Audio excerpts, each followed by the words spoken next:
ঢাকা গুলিস্তান হযরত গোলাপ শাহ রহমাতুল্লাহি আলাইহির মাজার ভেঙে দেওয়ার প্রস্তুতি নিচ্ছেন। আপনারা সোশ্যাল মিডিয়াতে দেখেছেন ঢাকা গুলিস্তান হযরত গোলাপ শাহ রহমাতুল্লাহি আলাইহির মাজার ভেঙে দেওয়ার জন্য তারা 11 সেপ্টেম্বর 13 সেপ্টেম্বর তারা কর্মসূচি ঘোষণা করেছেন। আমাদের রক্তকরণ হচ্ছে। আজকে আমরা আহলে সুন্নাত ওয়াল জামাতের সৈনিকরা আমরা বাড়িতে বসে বসে, ঘরে বসে বসে, দরবারে বসে বসে আমরা ফেসবুকে পোস্ট করছি, ফেসবুকে প্রতিবাদ জানাচ্ছি। ফেসবুকে প্রতিবাদ জানাইলে হবে না, রাজপথে নামতে হবে। ওলি আল্লাহদের সম্মান রক্ষা করার জন্য, পীর আউলিয়াদের সম্মান রক্ষা করার জন্য, সুন্নিয়তের ইজ্জত রক্ষা করার জন্য আমরা সকল ভেদাভেদ বলে ময়দানে একসাথে ঐক্যবদ্ধ হয়ে আমরা রাজপথে নেমে যেতে হবে। আপনারা দেখেছেন আমাদের সিলেট হযরত শাহ ফরান রহমাতুল্লাহি আলাইহির মাজারে তারা 2-3 দিন আগে তারা স্লোগান দিয়েছেন, মাজার ভেঙে দেওয়ার প্রস্তুতি নিচ্ছেন। আপনারা দেখেন ব্রাহ্মণবাড়িয়া খরমপুর কেল্লা শাহ রহমাতুল্লাহি আলাইহির মাজার ভেঙে দেওয়ার প্রস্তুতি নিচ্ছেন। আপনারা দেখেছেন গোলাপ শাহ রহমাতুল্লাহি আলাইহির মাজার ভেঙে দেওয়ার প্রস্তুতি নিচ্ছেন। এসব কিছু দেখে আমি মনে করি আপনারা ঘরে বসে থাকতে পারেন না। এসব কিছু দেখে আমি মনে করি পীর মাশায়েখ দরবার নিয়ে বসে থাকতে পারে না। আমি মনে করি এসব দেখে আমরা সহ্য করে ঘরে বসে থাকতে পারি না।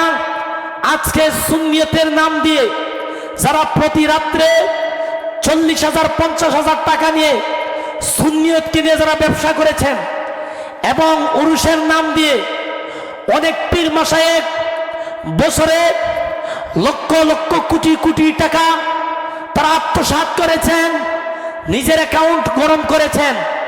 আজকে তাদের অবস্থান কোথায়? তাদের কাছ থেকে আমরা কোনো অবস্থান দেখছি না কেন? তারা আজকে কোথায় আছে আমরা জাতি জানতে চাই। বিশেষ করে যারা মাজারের নামে ব্যবসা করেছেন, আপনারা কোথায়? যারা প্রত্যেকটা মাজারের দান বাক্সের টাকা খেয়েছেন, লক্ষ লক্ষ কোটি কোটি টাকা আত্মসাৎ করেছেন, এখন মাজার ভেঙে দেওয়ার জন্য আসছেন। আপনারা এখন কোথায়? সুন্নি জনতা কোথায়? আমরা তরুণরা জানতে চাই। আমরা ঘরে বসে ফেসবুকে পোস্ট করলে হবে না, ফেসবুকে প্রতিবাদ জানাইলে হবে না। আমরা রাজপথে নামতে হবে, বাতিলদের মোকাবেলা করতে হবে, নাস্তিকদের মোকাবেলা করতে হবে।